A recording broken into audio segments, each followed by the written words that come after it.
still a little weird today.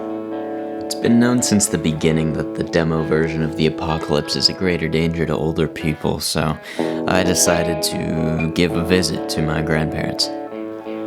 With a mask, of course, and gloves. Each thing is like a small, Yeah, compartmentalized kind right. of tidbit. And you're going to edit it, right? Is that? Have you heard from Boulder at all? My name is Harleen. I am 79 years old, though I hate to admit it. And before the pandemic, I worked in the Cedars-Sinai in the emergency room. I kind of knew something was going to happen soon because the nurses who triaged, when the people came in and said what was wrong with them, the first question they asked was, so have you traveled? And where did you travel? And it was very important. They never used to ask that. I also noticed that everyone started wearing masks at this time. The doctors hated wearing masks, so did the nurses, and so did the volunteers, but we all started putting the masks on. So, something triggered in us. And we knew that the older we were, the more vulnerable we were. So I started to get a little bit nervous. My husband's 90, and I didn't want to bring anything home. And this was the beginning of it. I'm Bob Horowitz. I am 90, and I'm very happy and blessed to be this age and feel the way I do. Prior to the pandemic, I've been retired for over 30 years. I played a little bit of golf, was on various committees, active at Cedars-Sinai on the board level, and taking care of my dogs and my wife. We're not going to get these years back.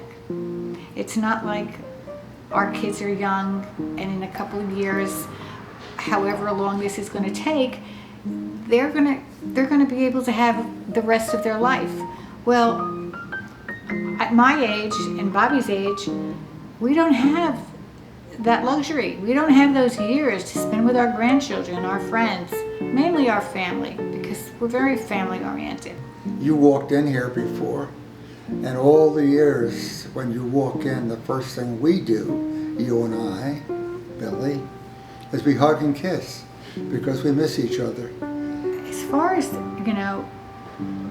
As far as opening up everything, it's very frightening. I'm afraid for things to open, but I feel for the business owners.